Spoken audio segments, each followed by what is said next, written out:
In a quiet neighborhood on the outskirts of Onitsha, the air smelled of frying beans' kakea scent that hung over the small, tin-roofed home of Nneka Okonkwo. Nneka was a single mother whose life had been riddled with hardship, yet she carried herself with the determination of a lioness. Each day began before dawn, her hands working tirelessly to prepare her akara, beans cake, the only source of livelihood she had to feed her daughter, Kioma, and keep her in school. "Jane, hold on," Nneka called to her neighbor and best friend. "Jane," as she wiped her hands on her tattered wrapper. Jane had just arrived, her bright yellow blouse a stark contrast to Nena's faded clothing. "Ah, Nneka, you are always busy," Jane said with a chuckle, sitting on the wooden bench by the Akara stand. Jane was the one person Nneka trusted with her thoughts and fears. Every day after the morning rush, they would sit together, sipping pap, and Nneka would recount her worries about Kioma's future.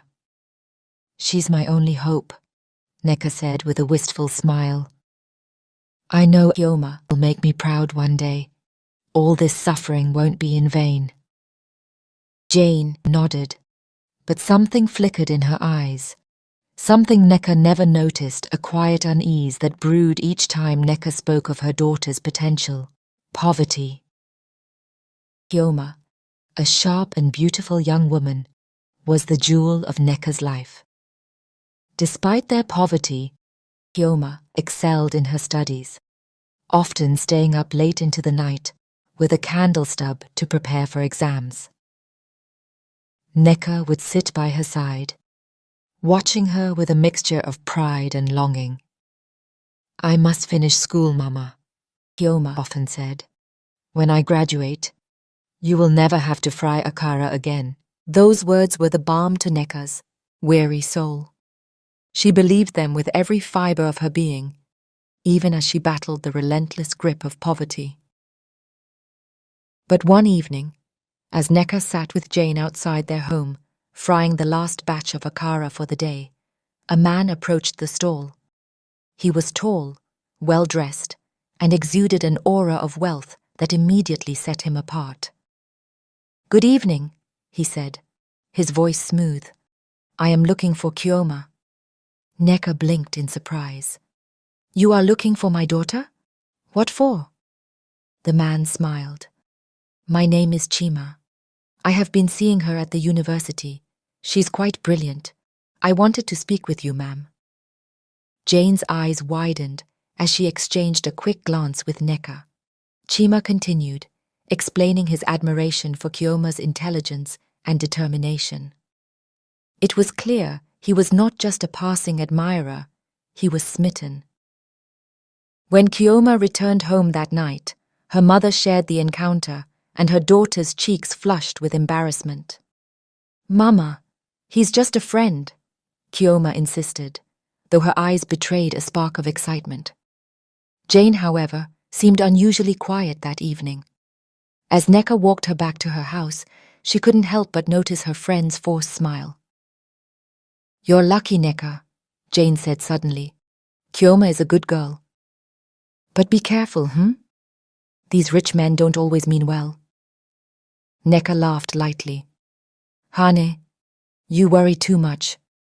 My Kioma knows what she's doing right." But as she lay in bed that night, a gnawing unease crept into her thoughts. Could ego be right? Years passes. Kioma graduated from the university. Nneka was very proud and happy for her daughter Kioma.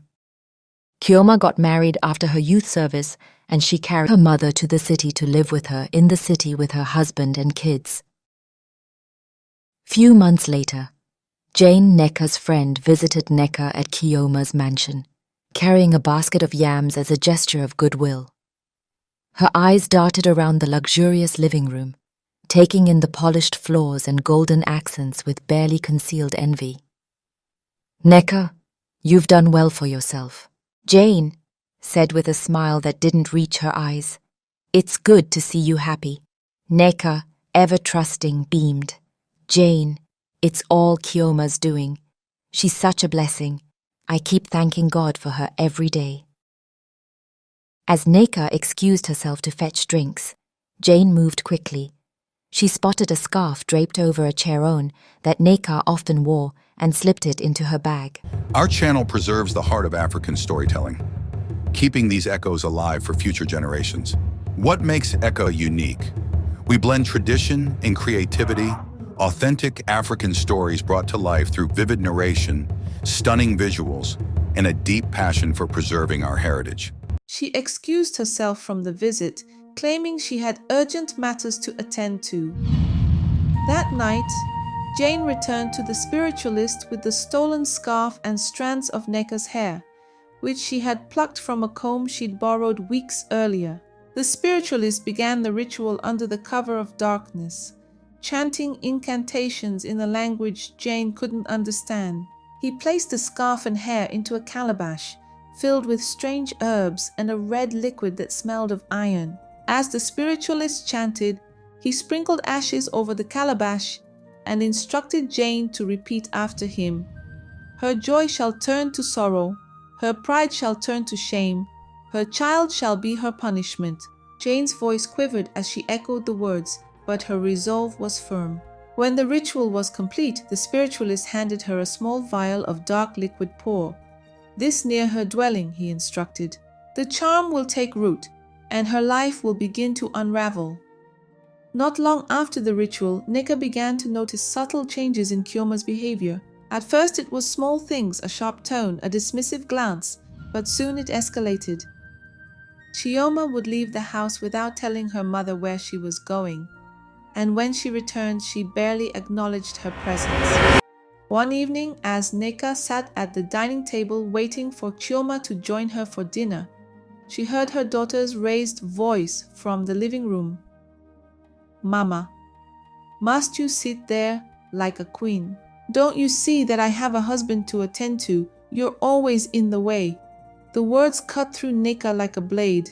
She looked at Chioma in shock, searching for a trace of the loving daughter she had raised, but all she saw was cold indifference. Jane, who still visited occasionally, played the role of the concerned friend. She listened to Nneka's tears, offering hollow reassurances. "She's probably just stressed, Nneka," Jane said, her voice dripping with false sympathy. "Maybe you should give her some space." Nneka clung to those words, convincing herself that things would get better. One afternoon, Chioma confronted her mother in front of the household staff. "Mama, I think it's time you return to your old home. You're not needed here anymore." The humiliation was unbearable. Nneka packed her belongings that same evening, tears streaming down her face as she left the mansion. She returned to her tiny, forgotten home, her heart shattered. She confided in Jane again, sobbing uncontrollably. "I don't understand. Jane, Chioma has changed so much. I don't know what I've done to deserve this." Jane held her friend, hiding the sinister glee that bubbled within her. "It's not your fault. Nneka, sometimes children forget the sacrifices their parents make." But even as she said the words, Nena couldn't shake the feeling that something was deeply wrong. As she sat alone that night clutching her rosary, a memory surfaced. Jane's laughter, sharp and strange, on the night of Chioma's wedding. For the first time, doubt crept into Nneka's mind. Could Jane, her trusted friend, be hiding something? The thought chilled her to the bone. Despite the warning signs of Chioma's changing behavior, Nneka clung to the hope that her daughter would return to the kind-hearted girl she had raised. After all, hadn't she sacrificed everything for Chioma's future? So when Chioma came to her humble home and apologized, pleading for her to return to the mansion, Nneka didn't hesitate. The warmth and care Chioma initially showed upon her mother's return were fleeting. Within weeks, the sharp tones and scathing words resurfaced. Nneka began to notice subtle shifts in her responsibilities at the mansion. "Mama, since you're home all day, could you start handling the kitchen?" Chioma asked casually one morning. "Our cook has been slacking off lately." Nneka agreed without protest. She thought, This is my daughter's home. Helping out isn't too much to ask, but soon one task turned into another.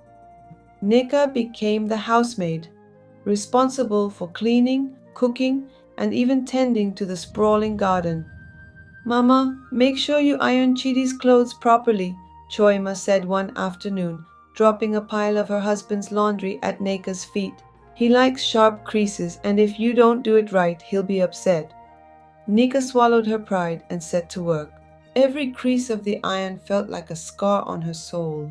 The emotional maltreatment intensified as Kioma's frustrations with her life mounted. Chidi's business had begun to suffer setbacks, and he often took out his anger on Kioma.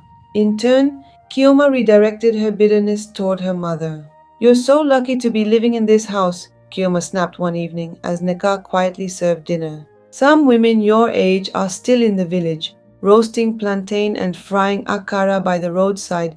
You should be grateful." Nneka blinked back tears but said nothing. She had always taught Kioma to respect her elders, yet here she was, enduring her daughter's insults like a common servant.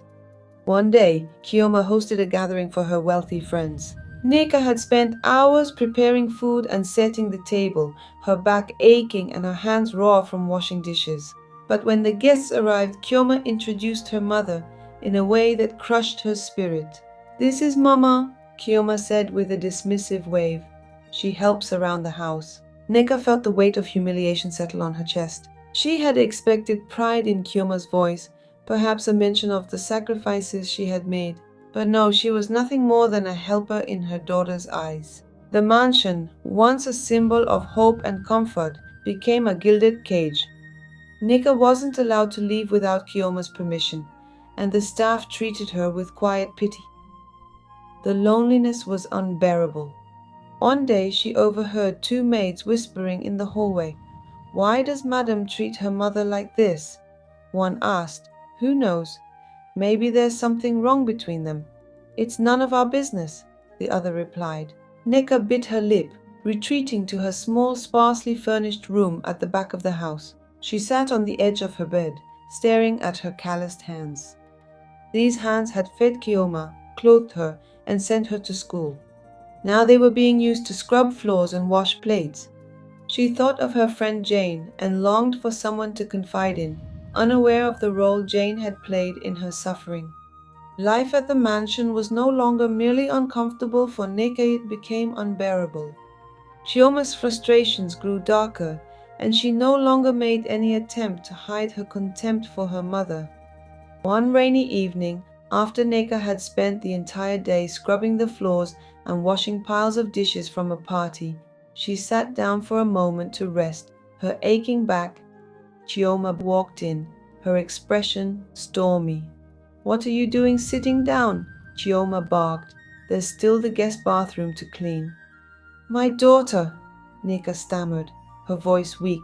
"I've been working all day. Please, let me rest for a little while." Chioma's eyes blazed with anger. "Rest? You think this is your village house where you can lazy around all day? You don't deserve to rest." Before Nneka could respond, Chioma grabbed her by the arm and dragged her to the back of the mansion. Rain poured heavily, soaking them both. "Since you're too tired to work, you can sleep outside tonight," Chioma hissed. She shoved Nneka out into the rain and locked the door. Nneka pounded on the door, her tears mixing with the rain. "Chioma, please, I'm your mother." Chioma ignored her cries, and Nneka spent the night huddled under a small overhang, shivering and praying for strength. The next morning, Chioma unlocked the door, her expression as cold as the rain that had soaked Nneka to the bone. "You look like a mess," she said with a sneer. "Go clean yourself up and get to work. There's no time for sulking." Weak and feverish, Nneka obeyed. She forced herself to scrub the floors, ignoring the dizziness that threatened to overwhelm her. When it was time for breakfast, Chioma handed her a plate of leftovers from the previous night's party, a mix of bones and scraps that the family dog had rejected. "This is for you," Chioma said with mock kindness. Nneka stared at the plate, her stomach turning. "Chioma, why would you give this to me? I'm your mother." "And I've given you a roof over your head, haven't I?" Chioma snapped.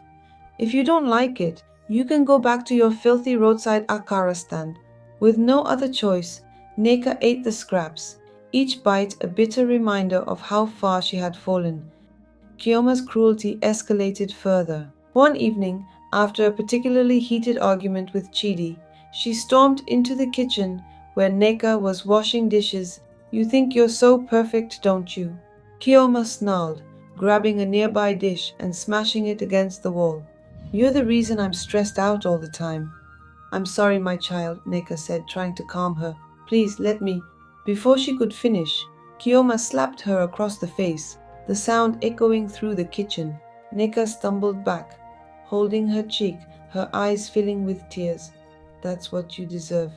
Kiyoma spat. Now clean up this mess. Nneka silently gathered the broken shards, her hands trembling. Later that night, she sat in her tiny room, staring at her calloused hands and wondering how her life had come to this. As if the beatings and insults weren't enough, Kiyoma burdened her mother with an ever-growing list of chores. Nneka was responsible for cooking, cleaning, ironing, gardening, and even washing the family's cars.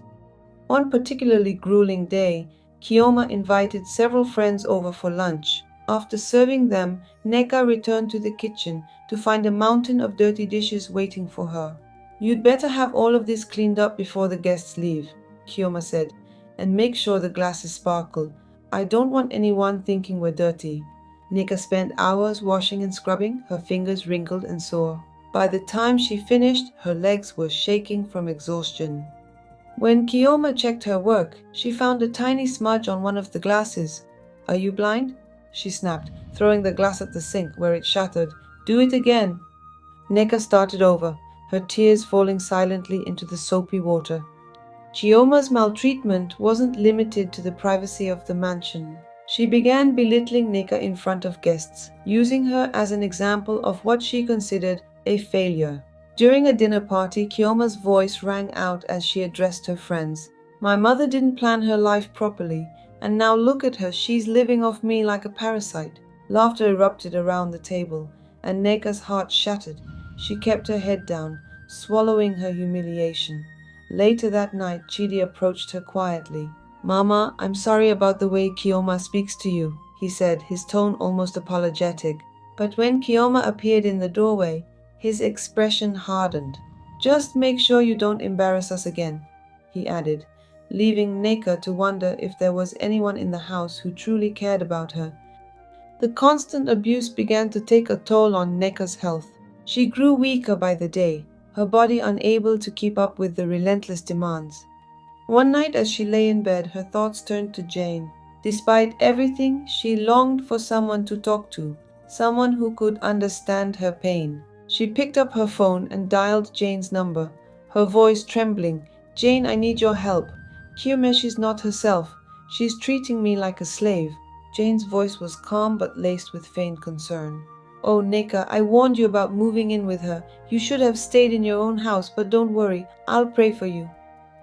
Unbeknownst to Nneka, Jane was secretly reveling in her suffering.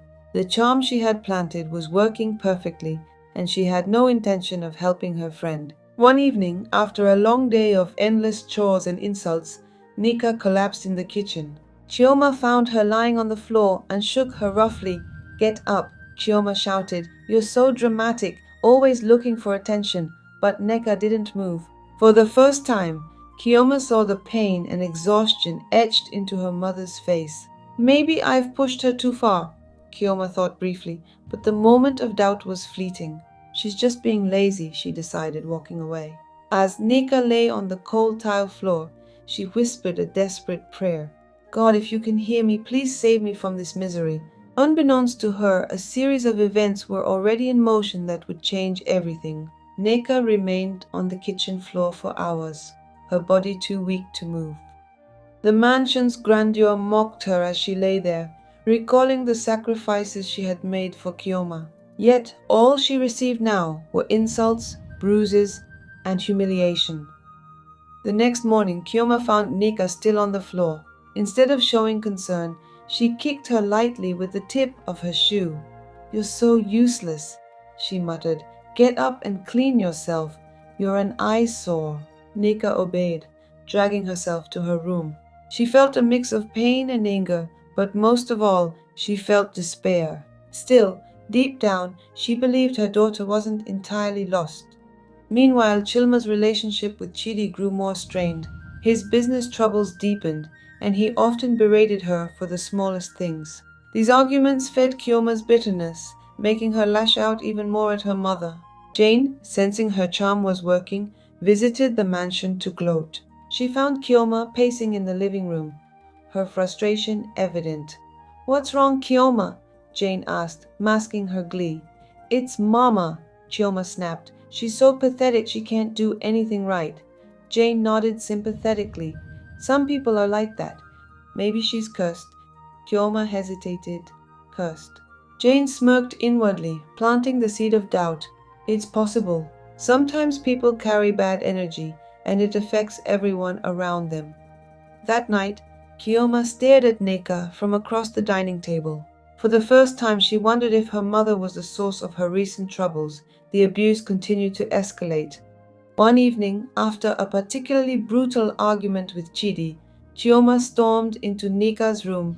"You're the reason my life is falling apart," Kyoma screamed. "You brought your bad luck into my home." Kyoma grabbed Nneka by the arm and dragged her to the backyard. The rain had started again, heavy and relentless. "You love being in the rain, don't you?" Kyoma said mockingly. "Stay here until you learn how to be useful." Nneka cried and begged, but Kyoma locked the door and walked away. As the rain soaked her frail body, Nneka thought about Jane's words during their last phone call. She had trusted Jane with her deepest struggles, but Jane had only offered hollow platitudes. Nneka began to suspect there was more to Jane's involvement than she realized. The next day, Kyoma threw a bowl of leftovers at Nneka. The bowl clattered to the floor, spilling its contents, a mix of stale bread, bones, and scraps the dog had refused. "Eat this, and don't waste it," Kyoma said coldly. "It's all you're worth." Nneka stared at the food, tears streaming down her face. She picked up the bowl and ate in silence, her pride completely shattered. When Jane's friends visited, she made Nneka serve them as though she were a paid servant. They laughed at her, throwing condescending comments her way. "Madame, is this your mother?" one asked, feigning surprise. "Yes," Kyoma replied with a smirk. "She insists on staying here, so I let her earn her keep." Their laughter echoed in Nneka's ears, each chuckle a dagger to her heart. One night, after a grueling day of endless chores and insults, Nneka collapsed again, this time while carrying a heavy tray of dishes. The sound of shattering plates brought Kyoma running. "Look at this mess," Kyoma shouted. Without thinking, she slapped Nneka across the face. "Do you know how much these plates cost?" Nneka lay on the floor, her cheeks stinging, her body unable to move. She didn't even cry this time. She was too numb. The other staff in the house began to whisper among themselves. "This is too much," one of the maids said. "How can she treat her own mother like this?" But no one dared intervene. Nneka's words lingered in Kyoma's mind, gnawing at the edges of out. One of the maids, Amara, could no longer bear the sight of Nneka's suffering. One evening, after witnessing Kyoma slap her mother for dropping a glass, Amara approached Chidi. "Sir, I need to talk to you," Amara said hesitantly. "What is it?" Chidi asked, his tone impatient. "It's Madame Kyoma," Amara began. "The way she treats her mother it's inhuman." "I don't think you see everything, but it's terrible," Chidi frowned. He had noticed Kyoma's increasing hostility, but had assumed it was limited to their arguments. "I'll handle it," he said, dismissing Amara. But Amara's words planted a seed of doubt in Chidi's mind. That night, he decided to keep a closer eye on Kyoma's interactions with her mother. As Kyoma's guilt grew, Kyoma's influence began to waver. One afternoon, Kyoma found herself staring at an old photo of Nneka selling Akara by the roadside. In the picture, young Kyoma stood beside her mother, smiling brightly. A flood of memories came rushing back. Her mother waking up before dawn, braving the harsh sun and enduring endless hardship just to ensure Kyoma had a better future. Tears filled Kyoma's eyes, but the charm's grip tightened. Her thoughts. She's manipulating you, the voice in her head whispered. She only pretended to love you to control you. Confused and conflicted, Kioma stormed into the living room, where Nneka was dusting furniture. Why did you even have me? Kioma shouted. Was it just so I could take care of you when you're old and useless? Nneka froze, her heart breaking at the venom in her daughter's voice. My daughter, she said softly, everything I did was for you. I never asked for anything in return. I only wanted you to be happy. Kioma's hands shook and she fled the room, unable to face the truth. Jane, sensing Kioma's resolve weakening, visited the mansion under the guise of checking on Nneka. She found Kioma sitting in the garden, staring blankly at the flowers. Kioma, you look troubled, Jane said, feigning concern. I don't know what's happening to me, Kioma admitted. I feel like I hate my mother, but I don't know why. She has done nothing wrong. Jane's smile faltered. The charm's effects were unraveling faster than she anticipated. You're just stressed, Jane said quickly. Your mother has always been a burden. Don't let her fool you. But Kioma's expression hardened. For the first time, she looked at Jane with suspicion. I need to be alone, Kioma said. Dismissing her, Jane left, her confidence shaken.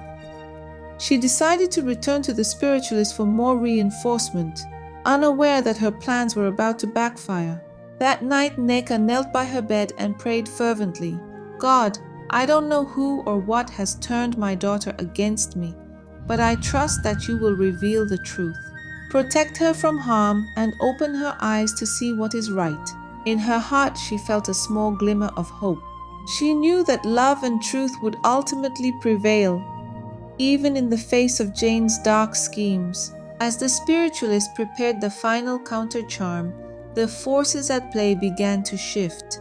The truth was on the verge of being revealed, and the consequences would be devastating for everyone involved. The following day, Kioma noticed something strange.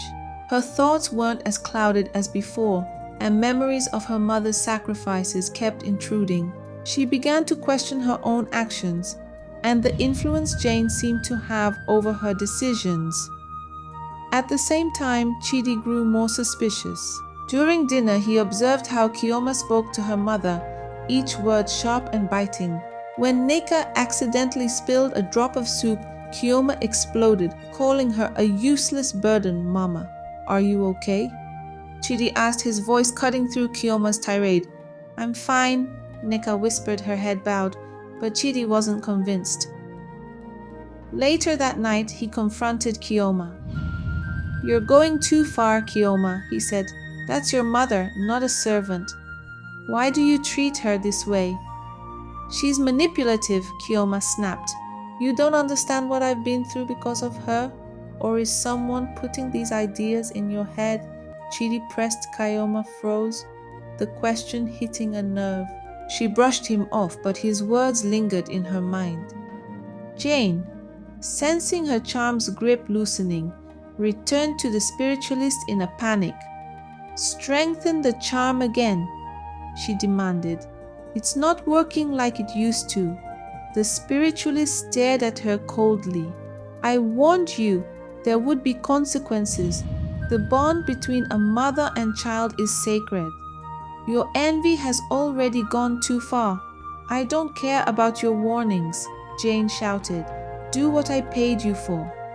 Reluctantly, the spiritualist agreed, but he secretly added a countermeasure. The charm's effects would weaken faster now, and the truth would soon be revealed. One stormy night, Kioma's frustrations boiled over. After a tense argument with Chidi, she turned her anger on Nneka. You bring bad luck into this house. Get out. She dragged Nneka to the back door and pushed her outside into the pouring rain. Kioma, please, Nneka begged, her voice breaking. I'm your mother. You're nothing to me, Kioma spat, slamming the door. Nneka stood in the rain, her body trembling from the cold. She knelt on the wet ground and prayed, her voice barely audible over the thunder. God, I know you see this. Please, fight for me. Inside the house, Chidi watched Kioma's outburst with growing disgust. He stepped outside with an umbrella and found Nneka huddled against the wall. "Mama, come inside," he said gently. "I can't," Nneka whispered. "She'll be angrier." Chidi helped her up and led her to his car. "You can't stay out here. We'll talk to Kioma tomorrow, but for now, rest in the guest house." That night, Chidi couldn't sleep. Chioma's cruelty was no longer tolerable, and he resolved to find out the truth about her sudden change in behavior. The next morning, Chidi overheard a heated conversation between Kioma and Jane. "She's still here, isn't she?" Jane hissed. "Haven't you done enough to drive her out?" "I don't know what's happening," Kioma admitted. "I feel like I'm losing control. Sometimes I even pity her." "Don't be weak," Jane snapped. "That woman deserves everything she's getting." Chidi recorded the conversation on his phone, realizing that Jane was behind Kioma's transformation. Weeks later, Chidi traced and followed Jane to the spiritualist. Weeks later, Chidi, Kioma's husband, went to the spiritualist. He confronted the spiritualist, using Jane's name to gain access. "The woman who hired you, what has she done to my wife?" Chidi demanded. The spiritualist, tired of Jane's malice, confessed everything. "She used a charm to poison your wife's heart, but I've been working to undo it." "Then finish it," Chidi said coldly. "Undo everything." The spiritualist's counter-charm worked quickly. Over the next few days, Kioma's behavior began to shift. Her guilt grew stronger, and she started seeing flashes of her mother's kindness and sacrifices. One evening, as Nneka served dinner, Kioma's hand trembled. She couldn't bring herself to speak harshly. Instead, she stared at her mother and whispered, "Why didn't you fight back?" Nneka looked at her daughter, tears in her eyes. "Because I love you, Chioma, I always have." The weight of those words broke through the last remnants of Jane's charm. Kioma collapsed into a chair, sobbing. Chidi took that moment to play the recording of Jane's conversation. "Your so-called friend did this to you," he said. Kioma's sorrow turned to rage. She stormed into Jane's house the next morning and confronted her. "You did this to me," Kioma screamed. "You turned me against my own mother." Jane tried to deny it, but Kioma slapped her across the face. "Stay out of my life." Chioma returned home and fell to her knees before Nneka. "Mama, I'm sorry," she sobbed. "I don't know what came over me. Please forgive me." Nneka pulled her daughter into an embrace, her tears flowing freely. "You are my child, Chioma. I forgive you a long time ago." The days that followed were filled with healing. Chioma worked hard to rebuild her relationship with her mother, showering her with love and care. Chidi also apologized, admitting that he should have intervened sooner. As for Jane, her life took a dark turn. The spiritualist's warning came true. Her envy consumed her, leaving her isolated and miserable. Nneka, on the other hand, found peace. She knew that love and forgiveness had triumphed over darkness, and she thanked God every day for restoring her family. The folktale conveys the following moral lessons. First, the power of love and forgiveness. Love and forgiveness can heal even the deepest wounds and restore broken relationships. Nneka's unconditional love for Kioma exemplifies the strength of a mother's love, while her forgiveness paves the way for reconciliation and healing. Secondly, envy and malice lead to destruction. Jane's envy and malicious actions ultimately consume her, leaving her isolated and miserable. The story highlights that harboring negative emotions only leads to one's downfall. Thirdly, the importance of intervention and truth. Chidi's decision to uncover the truth and take action shows the importance of addressing problems rather than ignoring them. Truth and accountability are essential for resolving conflicts and achieving justice. Fourthly, be cautious of toxic friendships. The story warns against trusting those with malicious intentions. Jane's betrayal serves as a reminder to carefully choose friends and evaluate their influence on your life. Fifthly, guilt as a path to redemption. Kioma's guilt after the charm is undone allows her to recognize her mistakes and seek redemption. Acknowledging wrongdoings is the first step toward change and rebuilding trust. Feel free to join us and share any African story or piece of history you'd like us to research and explore. Subscribe now and join us as we bring Africa's timeless stories to the world. Let the echoes guide you. Please like, comment, and share show your support. See you in the next story. Stay tuned.